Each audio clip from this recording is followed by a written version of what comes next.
Every week we do a Q&A with interesting and accomplished members of the adaptive community to find how they persevered, how they innovated, how they built communities, and how they found solutions. Welcome to the Nametags Chat Podcast.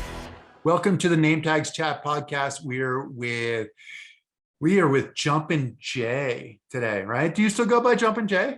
Yeah, I do. Yeah. Jaleen Roberts, who is a two-time silver medalist in the World Championships, a gold medalist as well in the Universal Relay, but a silver medalist in the long jump.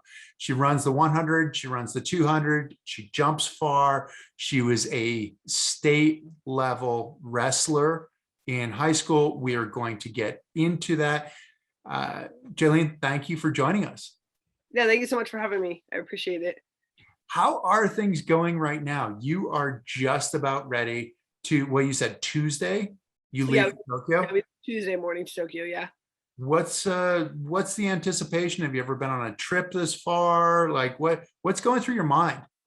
Yeah, I feel ready for it. I definitely have been on trips that have not this long. I've never been gone for almost a month, but a lot of our competitions have been farther. I think our farthest one was Dubai in 2019.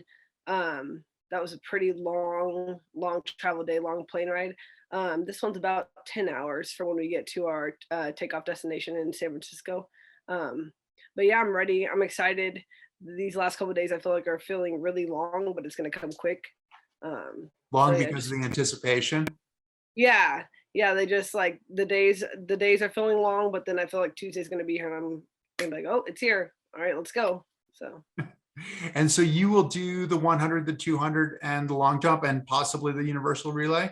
Yeah, so I have I think my 200 is first, and then my long jump 100, and then if I am on the relay will be like I think the last one of the last events of the Paralympic games. So and this is your first games, right? Your first Paralympics?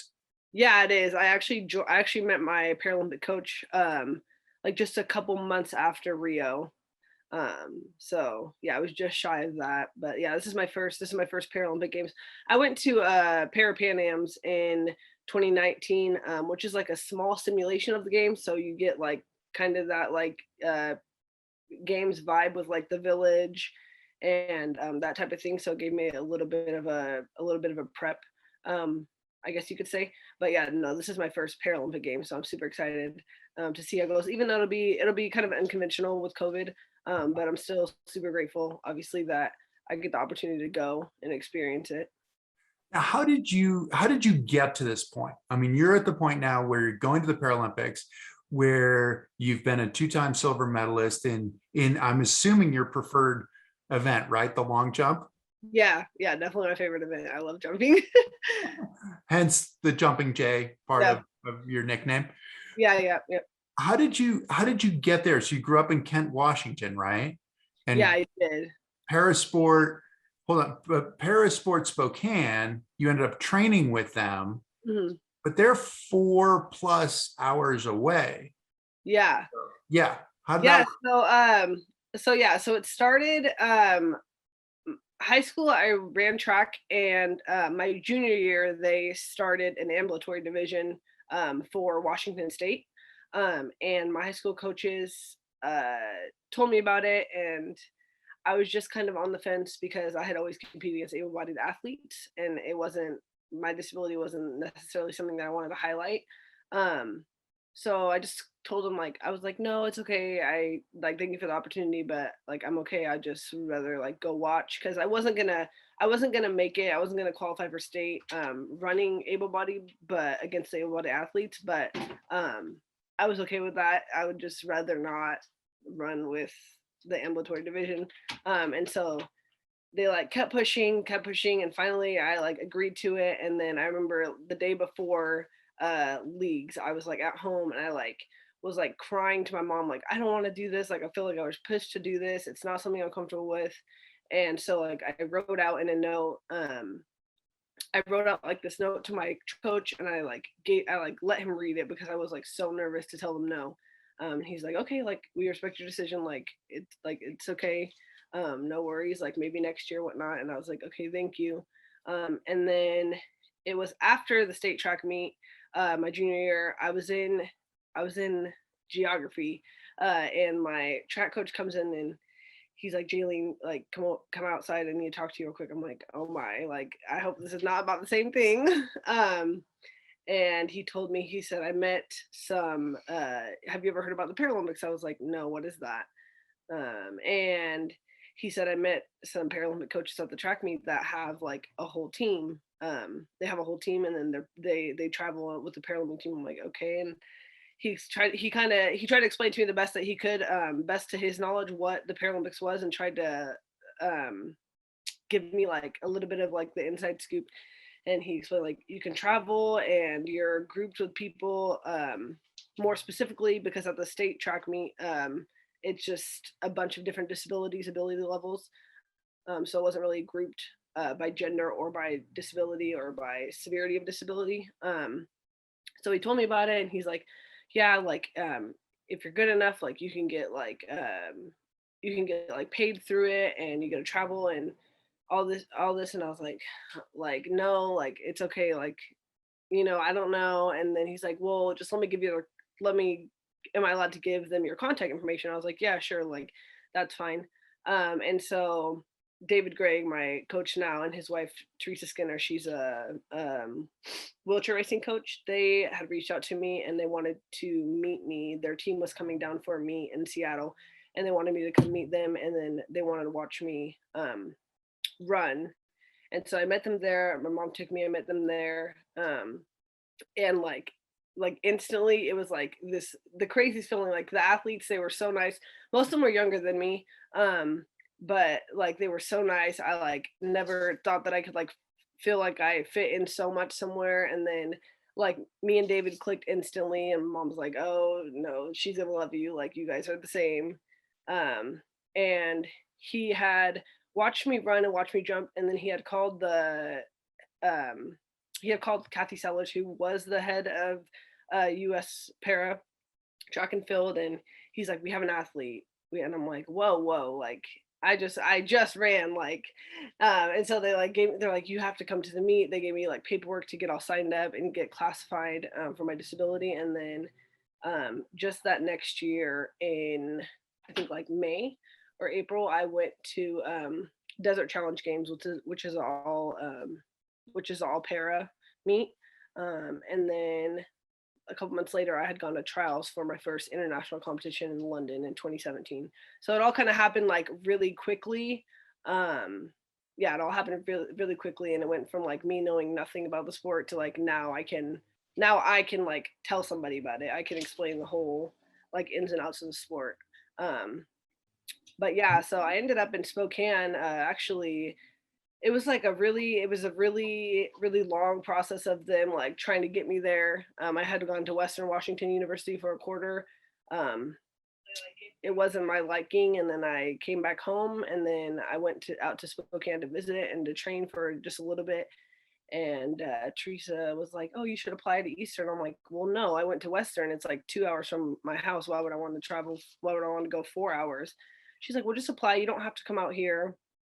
I was like, okay. And then in October of, I think 2017, no, 2018, I ended up in Spokane somehow. And then I've been there for 3 years. So that's kind of the story of how I ended up there. It's still like a blur, but yeah. Wow. And when you ran with David that very first day, I mean, when he called Kathy Sellers, that was that first day, right? Where he's like, we have an athlete for you. This is, I know what I'm talking about. This is going to be good. Yeah. And that started the whole process that got you to the world championships Yep. Yeah. And in, I, and in I a had, matter of months. yeah. And I had no idea, like coming in, I had no idea, like what times the other girls were running, like distances they were jumping. I had no idea what my competition looked like. Um, and it was weird because like I was getting this reaction like, oh my god, we have such a good athlete. And I'm like, well, like what are the other like I had no idea. So when I showed up to Desert Challenge, I was like, well, who are these girls? And all these girls were like, well, who is this new athlete? And we're like not knowing what's going on. Um, but yeah, I had no idea like where I like stood as far as like like rankings in comparison to the other girls in the United States and then also in the world. Um, but it was cool when I found out that I was definitely like in the mix. That was exciting. So So can you tell people what is your T37 athlete? That's your classification, yeah. which is So supposed to be half of your body, right? That yeah, half of your body is affected. And can you tell them what that means exactly, please? yeah. So for track and field, so T means track, and then there's F, which is field. Um, so T37. So the 30s are all cerebral palsy classifications. So I think it goes from 31 to 38. Um, the lower the number, the more impaired you are. The higher the number, the less impaired you are. So I sit at a 37. 37 is hemipresis, so it's half your body. So same arm, same leg is affected. So for me, it's my left side. Mine was caused by a stroke at birth. I think they noticed it when I think my mom noticed when I first started to walk, and it just didn't look normal. I look at like home videos and I can definitely see it. And as I've gotten older, it's gotten less noticeable, I would say, just because of when you're young and you're like learning your motor skills just as an able-bodied child, you still don't look like completely normal when you're trying to walk. Um, so as I've gotten older, it's gotten better. I've gone through like PT and stuff, but thankfully I haven't had to have any like major like corrective surgeries or anything like that. And is it cerebral palsy Yeah, or it yep, is? Okay. yeah, cerebral palsy, yeah. Um, But and it so affects the, what is it, the left side of your body? So both your arm and Yeah, your so my leg? left arm and my left leg, yeah. So my you can't really see like the whole image, but my left arm doesn't extend all the way up. Hmm. Uh, and then my left foot is I walk on my tiptoe and inverted. Um, but it just depends. I mean, some people the most common thing I get is like, "Oh, are you okay? Like, why are you limping?" Like, people think like I'm injured, and I'm like, "No, like I was just born with a disability." And then they're like, they feel so bad. I'm like, "No, it's fine. Like no big deal. Like thanks for looking out for me." My mom's laughing in the background. Um, but yeah, no. So yeah, so it's interesting because it's rooted from a neurological it's a neurological disability, so it's caused by a stroke at birth, so my right side of my brain, so it affected the left side of my body, which is interesting. Um, but it's like I've learned so much about it since I started para track and field. My coach, he's worked with a lot of athletes with cerebral palsy, and so he's like very well rounded as far as like knowing about it and knowing how it works, knowing what like training is best for them. But it's just such a like broad spectrum. There's some people with CP that um, they can't like speak or eat on their own, and then there's people that are even more functional than I am. So there's like it's such a broad. So people will meet me sometimes and they'll be like, "Oh, my family member has CP, but like they can't like they need like they can't talk like very well, or like they need assistance eating." And I'm like, "Well, yeah, we both have the same disability, but there's such a broad spectrum, and you can like." And that's the thing about sport and Paralympics is like you can only narrow it down so far, um, because you would have like a million different classes, not only for CP but every disability that is involved in the Paralympics. You can only narrow it down so far because there'd be like one athlete per per class. So Exactly. So you started in 2017. You went to the Worlds. I mean, this is like, mhm. I mean, you kind of basically went from running against able-bodied athletes to suddenly running at the Worlds against people, on a relatively level playing Yeah. field. What did that do? I mean, did you suddenly look and go, okay, well, I've been running against people who are faster than you, so I'm more prepared, or this is nice to finally meet my people. How did it look for you when you finally got there? Well, I would say I wasn't really aware that there were like athletes with or like yeah, people with cerebral palsy that like ran, like I guess. Um like I didn't that wasn't like a normal thing growing up. You just didn't see like students and athletes that had disabilities like just on like sports teams. But it was cool to see like, oh my gosh, like these girls that I'm competing against like worldwide, like they have they have the same disability as me, and like they're doing the same thing, and it was cool like seeing the competitive nature because I'm not I'm glad I didn't come in and I was like I'm glad I didn't come in like on top, um, because like it's allowed me to like realize that there is competition, that like I have to work towards something.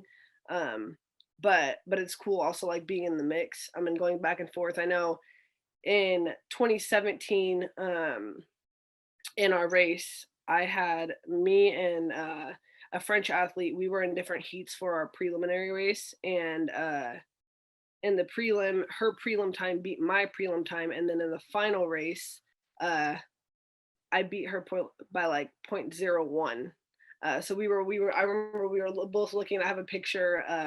It's like one of my favorite pictures because it's so funny. But I was looking at the big screen, like, and it had first place down, it had second place down, and we knew like it was either one of us because we basically crossed the line at the same time.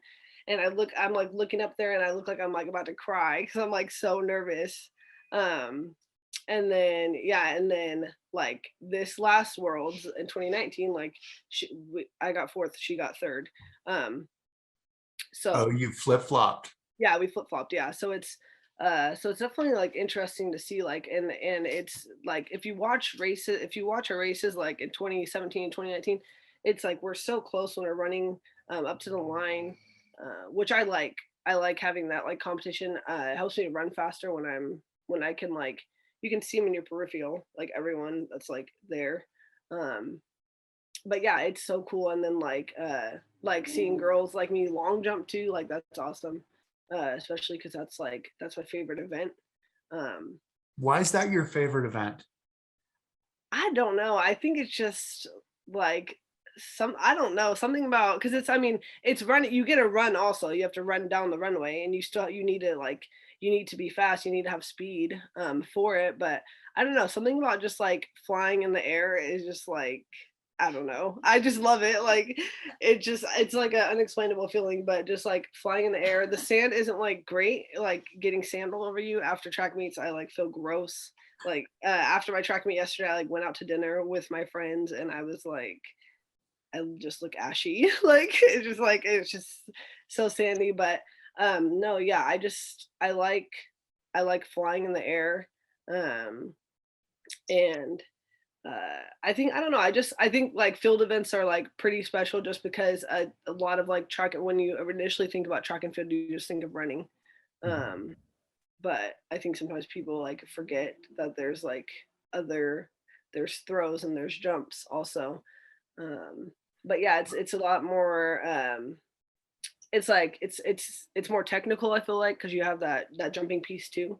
And just like I love the sound of the board. If you when you hit the board, um, you can like hear it. Like it's different than like the track when you're like running on the track. So when I those are usually my best jumps. When I hear the board, when I get on the board and I jump off of it, those are my best because I know like okay, I hit my mark. Now I just need to like have good form in the air. Um, but yeah, no, I've always and it's funny because I haven't always liked long jump. Um, I did track in elementary school and I was terrible. I was terrible at it. Like I didn't. I was like, why did I choose to do this? And then once I got up to middle school and high school, it like became something where like when I practice it, I might practice for long jump. I like tune in. I'm like very focused. I don't want any like I'm like I listen to the cues. I try to follow the cues. Um, yeah, I don't know. It's just like different. I just get in my zone when I'm jumping. What do you do well? So you're a jumper and you're a sprinter. Like what parts of the competition are really your strengths? Like is it the run up to the jump? Is it the start in the 100 meters? What do you do well and what do you have to work on? Um, so I guess for jumping, I'm still like still working on it. It's my approach up to the board that I'm kind of working on. Um, my form on takeoff is pretty good. Um, but I think that it's very much so like a mental game. Like I said, like if I hear the sound of the board, if I know that I like hit it, then I think my jump in the air is gonna be better because I know I'm not like a foot behind the board because that's taking away a lot of my jump. Right. Uh, and so yeah, so I'm still working on my approach a little bit. And yeah, for my running, I've been working on my start a lot. So that like first acceleration phase, coming out of the blocks is really good, and it's just staying relaxed. I tend if I'm on a two, especially with a 200 meter, since it's on a curve, and depending on what lane you're in, like people would pass you immediately when you start. Um, when I like get past, I'll tend to tense up. So I'm still working on that. But yeah, I've been working on my start, and then I've been working on my approach. So kind of the same thing for both running and jumping, just like my initial run. Now, with cerebral palsy, is that something that's more pronounced? Are you more likely to tense up? I mean, is that what your body does naturally, and you have to sort of try to find a way to override that? Is that one of the problems, or? Yeah, definitely. So I have like my muscles on my left side tend to be a lot tighter, just in general. And uh, my eighth grade year in track, my second track meet, I actually have had an avulsion fracture in my left hip. And when I tell people like, oh, like, were you hurtling? I'm like, no, like you wouldn't want to see me hurtling. It would look terrible. I just tell them like I was just running and it just like broke. And they don't know exactly like they don't know the exact cause of it, but they're like almost certain that it was because like my cerebral palsy is on that side, and it's just everything is just tight. So I try to make sure to like do a lot of dynamic stretches before I race, and then afterwards, like after I've done a dynamic cool down, I'll like stretch. um because it's like it's already so tense. Especially I used to run the 400-meter race, and um any CP athlete that does like even a 200, by the end of the race, like we are so tense, and like you can it's very like pronounced. Our cerebral palsy is very pronounced, because your body just like tenses up, and then that just makes like your CP like 10 times worse. The more um tired you get at the yeah, end, which is yeah, the part for everybody, right? I mean, like as you're approaching the finish and the 200, the 400 is maintaining your form yeah, as you get tired. But for you, that form is more pronounced because of the cerebral palsy. And because in some ways you get those muscles that are opposing each other, right? That are opposing muscles where you're working not only against like the force of gravity and the track, but against your own muscles too, right? yeah, because my so when I'm running, my right arm is going straight, and my left arm goes like across my body. Mhm. So it just like it's like uh countering that kind of, and like just you have to like think about the compensation of like each side of your body when you're running. Especially with the curve, because mine's on my left side, so it's like on the inside of the curve always. um but yeah, you just have to like think about the compensation of it, and that's why I do like a lot of I do a lot of like therapy too, like chiro and like exercise therapy, massages and things like that, just to make sure that I'm like staying like fresh, staying like loose, and getting like pain areas worked on as they come. I think it's like more common when you have any type of disability to have like different issues with like pain and tightness and things like that. Yeah. Cool. Now, okay, we've been talking about track. I am curious about the wrestling thing because you did track as a kid. Mm, You also wrestled as a kid.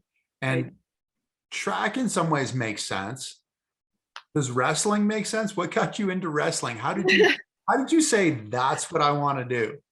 Um, Actually, kind of a funny story. So I, in seventh grade, I made the basketball team, and I'm pretty sure it was just because I could do the conditioning, because we had like a tryout for like conditioning, and then tryout for like ball skills. And yeah, so I made the team, and I was like benched almost the entire season because I just could not like get the sport down. Like it's fun to watch. I know a lot of people who play basketball, but like me personally, I just could never get it down.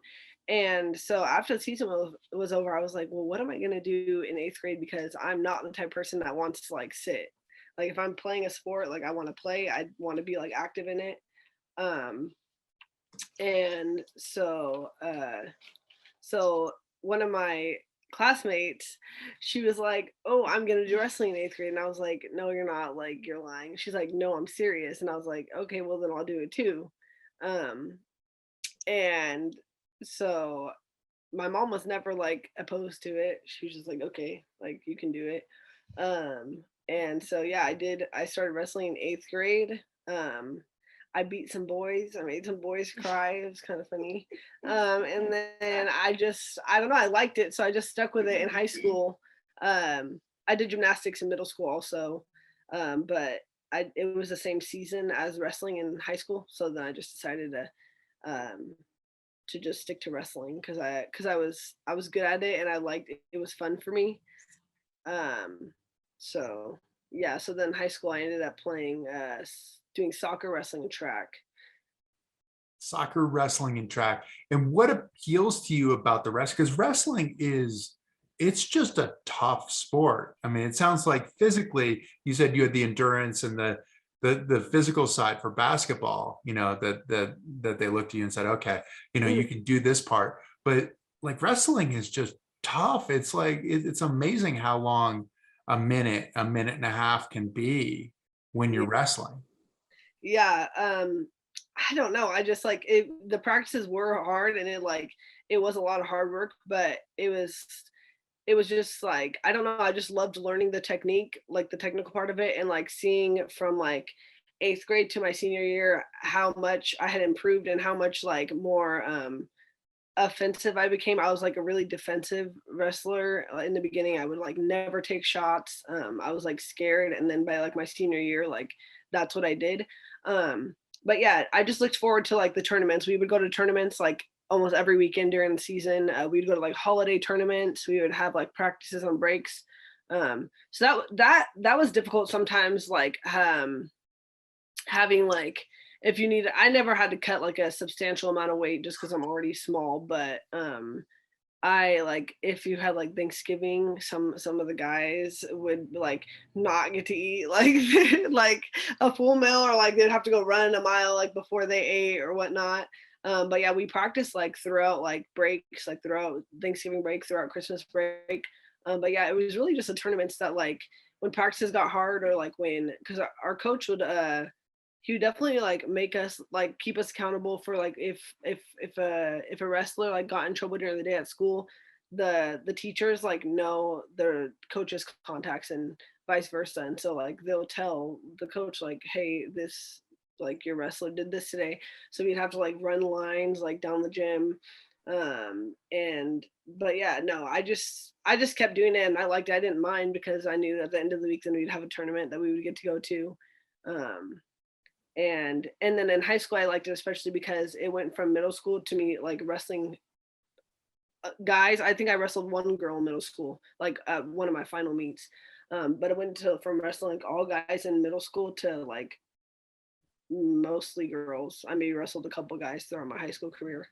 So that was fun too. Like I never knew that the wrestling community was so big, especially in I wrestled in the Seattle area, but in like central Washington, it's like really big over there, and the girls are super, super good.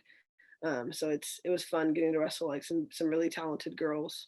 How did that work, like with your left arm and things like that? Were you able to really grab, or what was your technique? Yeah, so like I have like some dexterity in my like left hand. Like I can grasp because some people with cerebral palsy their hand is like enclosed Right. like all the time. But I can grasp. It's just like the dexterity of this is like one of the things that we do when we get classified, and so it's like a lot slower on my left hand. Okay. But no, I mean obviously like my strength on my right side was like very like way different. But no, I mean I don't know, it just worked. I was just able to like probably I definitely like use my right side more. And that's just in everyday life. And um but yeah, I was just able to make it work. And it was interesting because like my first like probably my 8th grade, 9th grade year of wrestling, I pretty much just like I was learning the technique. I just like muscled people. Um And then once you get older and girls start getting better, then you have to like actually use technique, because it's going to be technique over like muscle if like girls are smart. So Now, I've read that you want to be a middle school teacher and wrestling coach. Is that true?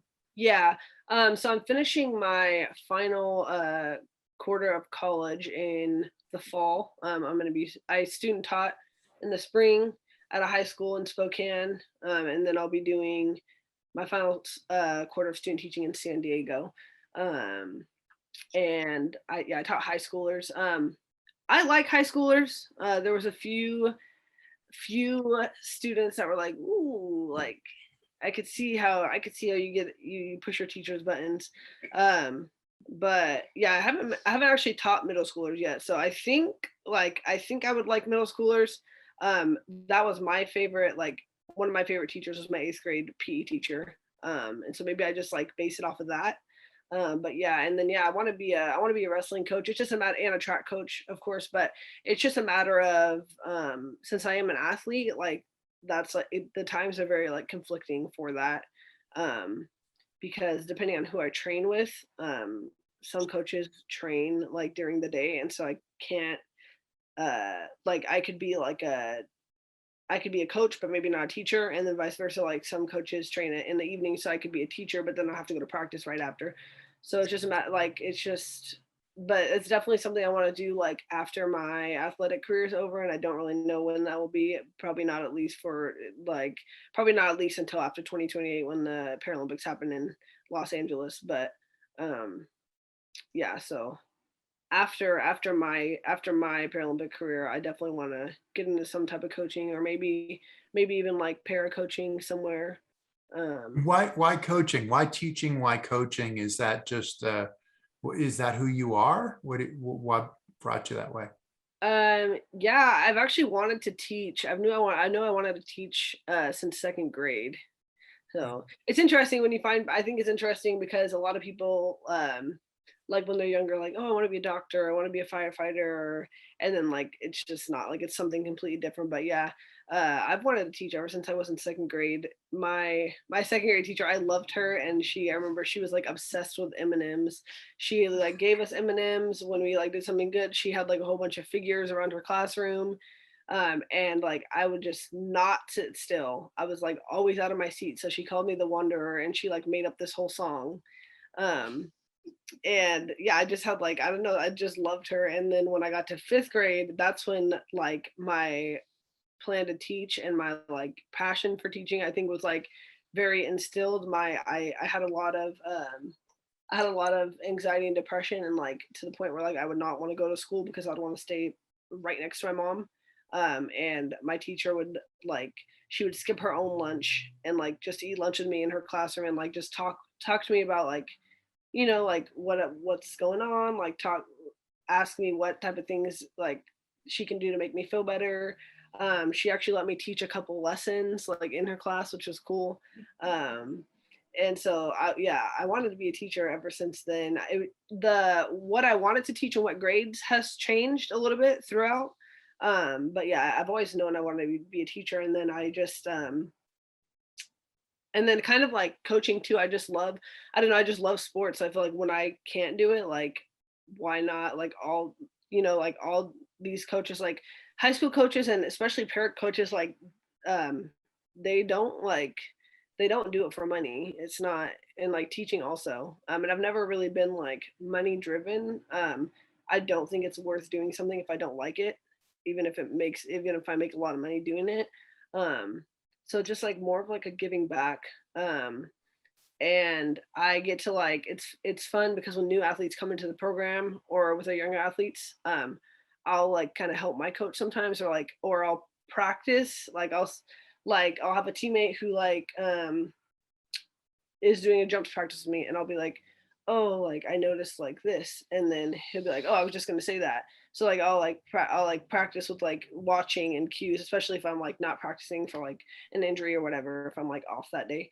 um but yeah, so I'm getting my teaching certification, and then also I have a coaching minor, so I did like several courses like for coaching specifically. So it's not like an endorsable minor, but it's helped me to like gain more insight on like what being a coach means and how to help me be a better coach for athletes.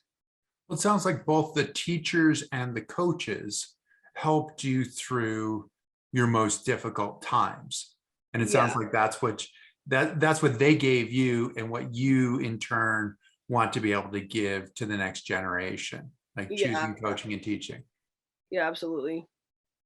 So you had some difficult times during COVID though, right? And COVID hit everybody in such a crazy way.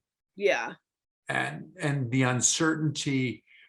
What happened to you when they said that they were postponing the games? Um, yeah, so it was like March 2020 was like a very, very crazy month for me. A lot had happened.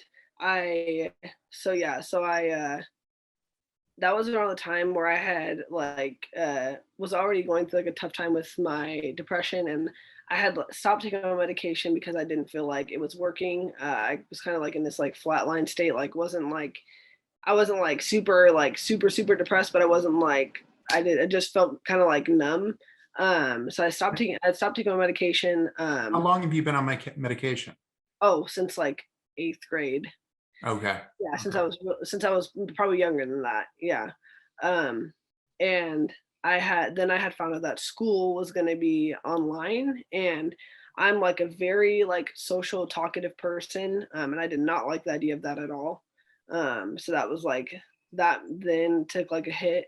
Um, then I went through a breakup, and that was really, really hard to cope with. And then I've had found out the Paralympic Games were postponed, and that was like kind of like that was like the last straw as far as like me like being able to like keep myself afloat. I like took that like very hard. I had been like training for that for 4 years, and everything else in my life like seemed to be falling apart, and that was like the only thing I had left, and then like that was ripped from under me also.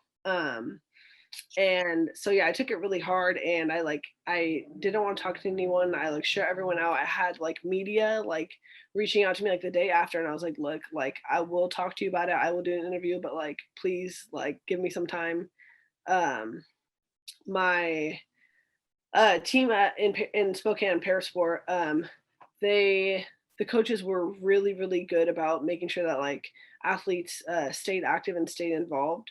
But I did not want to be a part of that at all. We did Zoom workouts. I was like, nope, I don't like this is not what I signed up for. Like I do not want to do this. I'm like, now the games are like postponed. What am I working for? I'm not working for anything. I don't want to do that.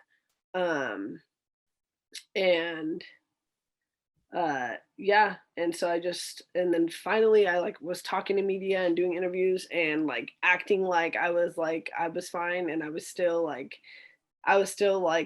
super like depressed, going through like a really bad depressive episode. And then finally one day I called my mom. I did not know what to do. I was like, mom, I feel like I'm like in danger, like around myself, and I don't know what to do. Suicidal.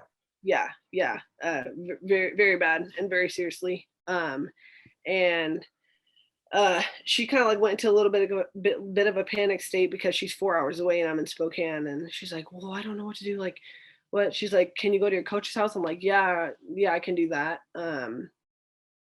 So I drove there and I was like, "Hey, like I need help." And they're like, "Okay, like how can we help you?" And I'm like, "No, like actual help, like not like a conversation with somebody, like I need like clinical help. Like if not, like I'm not gonna be around much longer." Because I didn't feel like safe with myself anymore at that point. And so we had talked and we decided, I mean, I had discussed my options with them, but then ultimately I had decided that the best option for me was just to go to like inpatient, just like a psychiatric ward. And so I ended up going there for like 3 days. I had gotten re-diagnosed with bipolar disorder, and had gotten on some new medication. I remember the day that I got out of there, I went straight to the counseling agency. Like I got a psychiatrist, I got a counselor. Um, and then from there, there was still definitely some like ups and downs, and some like really bad downs toward the end of last year, when they had put me on like a additional medication, that like did the complete opposite of what it was supposed to do. Oh no. And now it's level. There's still obviously some good and some bad days. But I feel stable now. I feel safe with myself now, so I guess that's good. Um, but yeah, no, that was like I never want to relive that, and I would never like wish I felt on anybody. Um, What, it's just definitely a scary feeling. So I'm sure. Was it brave for you to check yourself into a psychiatric ward? Or how do you look at that? Was it just necessary, or was it, did you have to overcome the stigma of going to it in order to go, or were you just saving yourself? How did it work? um, yeah, no, I mean, I think it's always brave when somebody can like admit that they're not okay, and I think a lot of reason why I'm so open about my mental health and my journey with it is because I don't ever want anyone to feel like they're the only one going through it, and I think that more people need to speak up about it, um, because it can be so stigmatized and people just react um, so negatively towards it, and so I know that I needed to do that, and that was for me, that was for my family. There was a point where I was like, I remember I had went to the when I went to the emergency room, they had like took all my belongings, and because I went to the emergency room and I just told them like, hey, this is how I'm feeling, like, and they asked me questions about it, and then they put me in like the psych ward like area in the emergency room before I went to the actual hospital. And I remember in the like you're in this outfit, like I was in this like this is like orange outfit, and I'm like sitting crisscross on this bed in the hallway, like just quiet, I'm not talking to anybody, and like there's these other patients around me that are like going through like, I don't know, mental breaks, I guess. And but I was just sitting there very quiet, like I wasn't like lashing out or anything like that. And so at that point I had thought like, I don't know, like, do I need to be here? Like, I don't Am I know. okay? Yeah, Right. yeah. Like, am I like, I don't know. Like, and um, so then I had to like talk to the social worker and all that. And I went to the psychiatric hospital, and like, it wasn't like that at all. Like, people there were just like me and just like struggling, like a lot of like younger adults or teenagers just like struggling with the same type of things that I was. But yeah, no, I am glad that I went. I think I needed it. I don't know if I like would be here or like where I would be, what I would be doing. Because it came to a point where like I didn't want to run track anymore, and I like had like lost my purpose, lost my motivation. And I'd had a conversation with my coach, and he like kind of reminded me of my why I started track in the first place, and why I like keep doing it, and more than just because I like to compete in the medals. But yeah, no, I think it's brave when people are able to admit that they're not okay, and I think it's important that people speak up and reach out for help, um, because yeah, it's not something that I would want anyone to continue suffering with. You checked yourself in. What did you then have to do in order to get discharged? Because it was only a few days that you were there, right? Yeah, yeah, I was only there a few days. So we had like a pretty structured program. So we had gone to like a group, like every day. We had gone to like different groups about different like subjects, and we like took like notes. We had conversations, and then like we had some free time. Um, we had an appointment with the psychiatrist every day, and he would like he put either he kept people on their same meds, or like he put you on like different meds of re-diagnosis.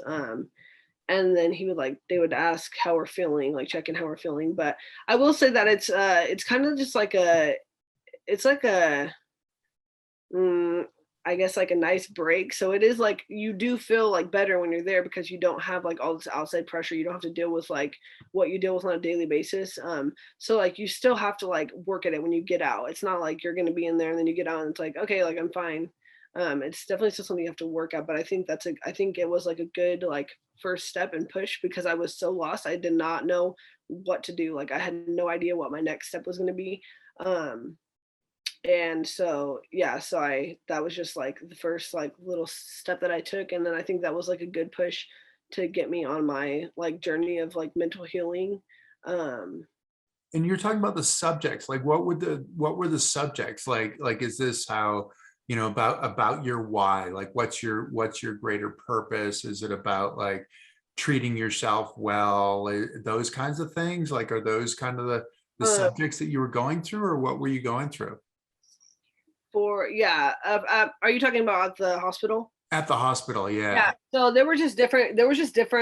different groups. Like there was a group on relationships, so like figuring out like like what a healthy relationship looks like, what like a codependent relationship looks like. um and like going through that because people are there for a whole bunch of different reasons. Not everyone is there for the exact same reason. And so yeah, there were like groups on that. There were groups on like self-care, how to uh like positive healthy coping mechanisms for when you're like feeling different emotions. There was groups on like cognitive like behavioral therapy techniques. Yeah, just a bunch of different ones, and there I still have my packet from like being there. But and then some people stay there for like 3 days, some people stay there for 7 days. There's also like longer ones that you can go that like um that they have available for people who like need like a much longer like treatment. um but What yeah, did I really liked it. what did you think when you saw Simone Biles taking a step back, taking a step out of her performance in the gymnastics for her mental health? What did that say to you?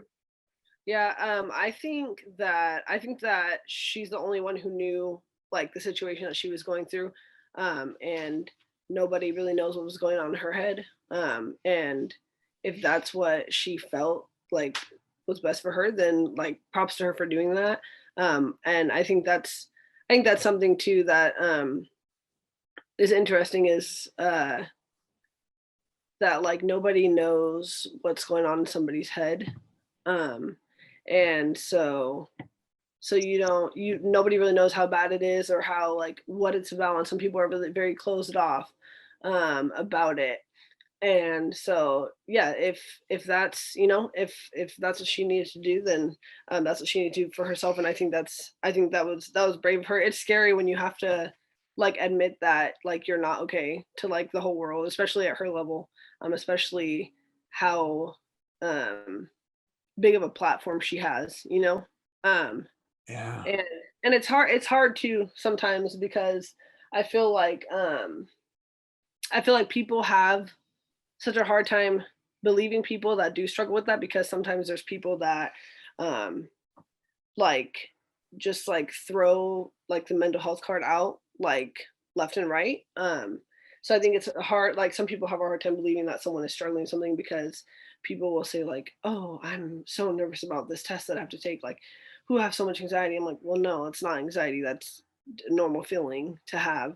um you know, or What do you say to those people who are saying that performing on the highest level as an athlete is dealing with that pressure, that anxiety, that worry on that biggest stage? What do you say to those people who say that that's what you're supposed to do as an athlete?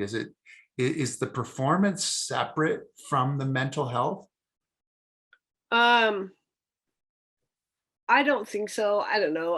I feel like it just depends on how like I said, like what you're dealing with, and like no one can really gauge that for you.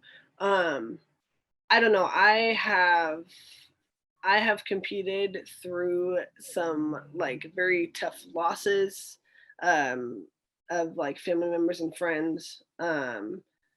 I've competed when I wasn't like in a good mental state at all.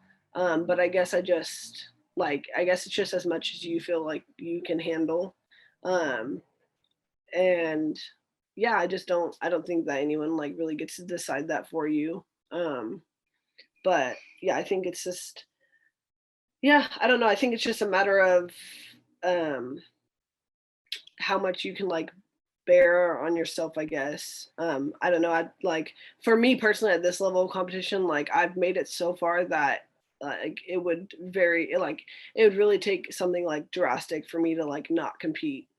Um like I don't know. I just feel like at this point it's like yeah, you can still like work through things while you're competing or while you're like prepping in order to get to that level. But yeah, like for me, especially like my first like my Paralympic debut, like I um yeah, I'm gonna continue to work through my struggles while I train and while I compete at the games. Because it's something that I've like worked towards for so long. So Yeah, exactly. No, it sounds like you had, I mean, you had a really difficult time during COVID. yeah. It also sounds like you emerged from it stronger. Do you feel stronger and better prepared, both in terms of your athletic performance, but also in terms of your place in the world? Um yeah, I would say I mean I've definitely had some more setbacks since COVID. And I was able to kind of get through those. I went through another really bad depressive episode like from December to January. And I remember I was talking to like this one friend about it. And we kind of like made this like deal, like, like trying to like keep each other here because at that point it was like one suicidal friend talking to another suicidal friend trying to convince them to stay here, which doesn't necessarily like work out the best. It's not like it's not. I definitely like recommend like obviously you can vent to your friends and things like that, but in that situation, like I definitely recommend like professional like clinical help. Um, but yeah, I was like going. It was another rough time where my go to is like to call my mom. I just don't know what to do. I'm like, Mom, I need help. And that was a point where in December where actually like relapsed on self-harm. I self-harmed a long time ago. And I just got bad and it's like nothing like hurt anymore. Like I was just numb. It's like hurt myself, it didn't hurt. Like I just didn't have like any emotion. And I would talk to my friend and she would text me when we were going through stuff and we had kind of made this deal like, okay, if you don't do anything to yourself, I won't. And then actually just in May, that same friend ended up committing suicide. So I've been dealing with that. Um, so that has definitely been a struggle. But I know that she was so excited. She was so excited to watch me compete. And she wanted to make shirts and so I had my Tokyo send off party a couple weeks ago or a month ago maybe. And we blew up these huge pictures of her and I take her to like all my events and stuff. I have a necklace with her ashes in it that I wear. Um, so that one has been hard, but like that's just one of the things that I'm pushing through because I know that she would want me to go to the games. Because she was so excited. She was one of the most excited people for me to go. And before COVID happened, and before no one was allowed to go to the games, she was kind of like saving up to go to the games to come watch me. Uh, so yeah, so it's just like stuff like that. So overall, yeah, it's gotten better, but I think that there's always going to be setbacks in life, and it's never going to be I don't think it's ever gonna be like a smooth ride. It might be for a little bit, and then you'll have big ups and you'll have big downs. But yeah, no, I'm constantly working on it because I know if I don't, I know the second I stop, I'm gonna go downhill and fast. But yeah, I would say overall I'm ready. I think I'm definitely in a better mental state than I was last year to compete, and then obviously just like was like dealing with like knee issues and just like back problems and stuff, I had a lot more time to like go do like physical therapy for that, and like chiropractic massages. So I think I'm like in a better state, like also physically and just like with my conditioning wise. So yeah, I think I'm more prepared than I definitely was last year. Last year was kind of like a train wreck, but I think we're I'm doing a lot better this year, I would say.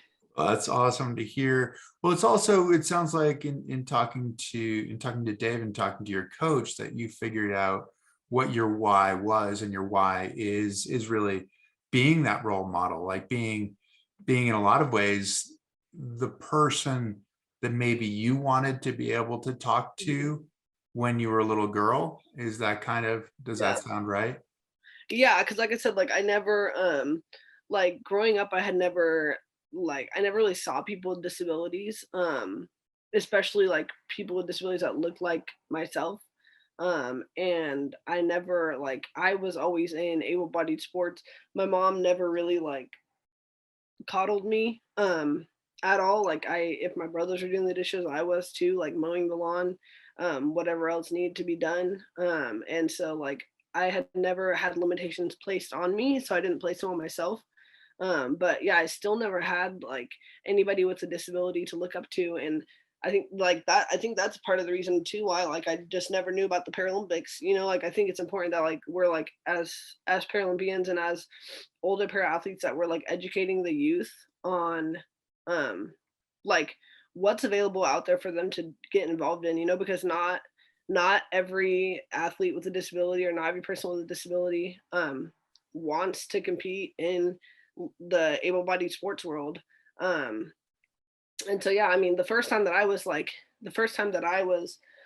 introduced to Paralympics was when my I was sitting on the couch and my ex's dad wanted me to come and like watch something else on TV. He's like, Jay, come look at this, come look at this. And it was Lex Gillette long jumping. So and I thought it was like so cool. I was like, oh my God, like that's so cool. Like, what is this?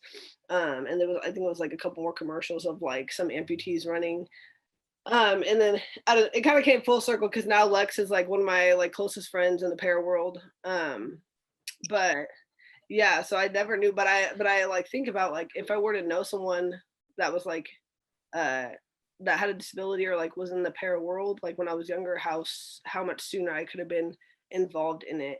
And yeah, I just want like younger girls, especially with disabilities, to like look up and like uh know that they're like capable of something bigger than themselves and that they don't have to succumb to like all these like ideas and stereotypes that are placed on them from society or from their parents. I've had girls DM me that are like a little bit younger than me and like asking me like, do you drive? Do you have your license? I'm like, well, yeah, like, like I mean, mine is on my left side, so it works, but like there's so many different ways that I've seen people with disabilities drive, and it's like but some people don't have like their license and stuff because their parents have told them like no, you cannot drive, like you are disabled, which like is like a terrible thing to say to somebody, like like placing limitations on them simply because they're different. um so like yeah, I'm here to tell people like you can do it, like you can do anything that you put your mind to. You might have to do a little bit differently, but it's still possible, definitely. um Does that but empower you to be teaching them, like to be a role model? Does that empower you to live more powerfully as Jaleen, as Jumpin Jay?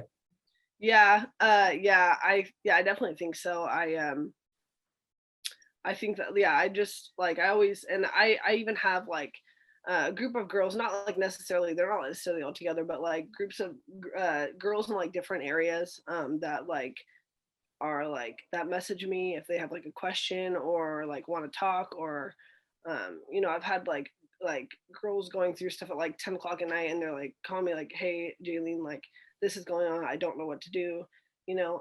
Whether it be like about track or about mental health, because I'm very like open about both on social media, of Mhm. course.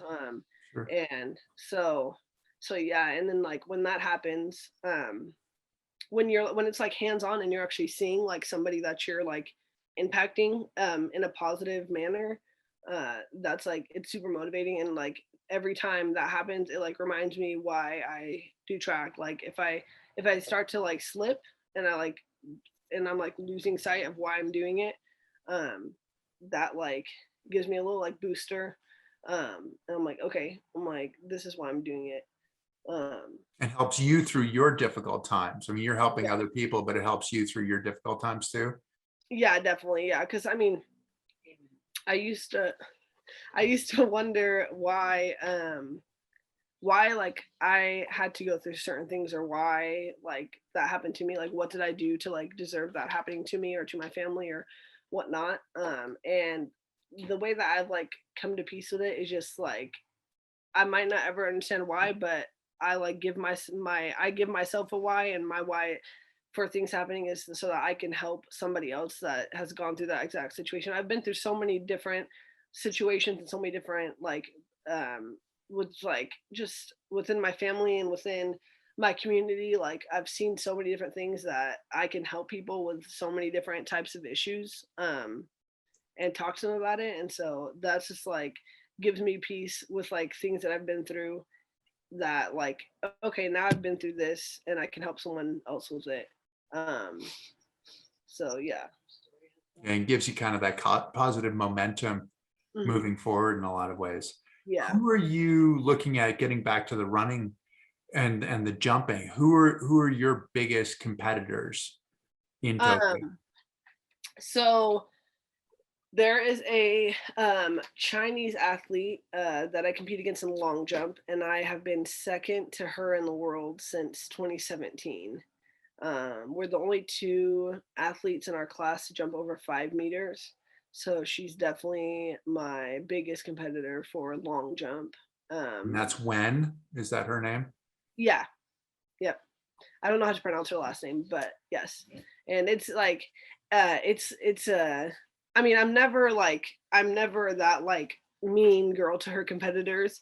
Um, but she's like it's hard to even like obviously I like have like a fire like lit in me to get gold and like to beat her, but it's like it's hard to like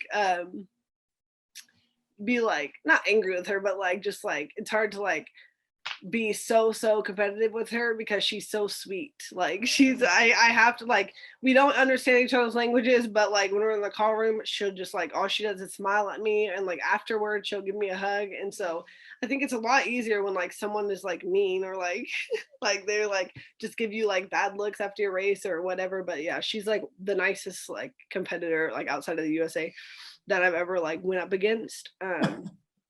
But yeah, Okay, that's funny. yeah, no, I'm definitely coming after her this time. Um, definitely, yeah, motivated to finally get gold. Um, and then for my 100 and 200, the French girl that I was speaking about earlier, she's one of my main competitors. I think she actually holds the record right now. I think it sits at like a 13-1. Mhm. And then there's a couple other Chinese athletes in that mix too, and they kind of go they're not really on they're not on the world rankings list right now, which I think is pretty common. Like they kind of like stay like incognito and then like just like show up, which is I mean I think it's cool. But um yeah, they're really talented Chinese There's some out. surprises potentially. Yeah, Okay, yeah, interesting. Well, this is great. Thank you, Jaleen, for you know talking us through how you got into Paralympics, how you're how you're making sense of life in general and continuing to grow and get better. I mean, it's kind of like the athlete side of it is similar to the mental health side, where you have to have those minor victories and keep building on them, and also have the why that you're mhm. doing it, and being a role model and being that resource for so many other people, and the younger people coming through both has to help them immensely, but it seems like it's helping you too. So thank you so much for all of what you're doing. Yeah, you're so welcome. Thank you so much for having me. Yeah, this has been great fun. I Yeah, look forward to watching you compete. in Tokyo. I'll get a chance to talk about it. So this will be fun. I'll be doing some of the broadcasts for NBC. So I'll Yeah. get to watch you run and jump and hopefully fly, right? That's Yep. awesome. Well, this will be great. Thanks to all of you for tuning in. As usual, if you didn't catch the whole interview podcast, you can go to the One Revolution page. It will be archived there. We will also edit this into a traditional podcast. It'll be on YouTube, Apple Podcasts, Spotify. As usual, the greatest thing you can do for us, the greatest gift you can give us is to tell your friends, to follow us, to like us. So we'll continue to bring you great content. Hopefully you guys will keep tuning in. Thanks a ton. Thanks, Jaleen. See you soon. Thank you so much.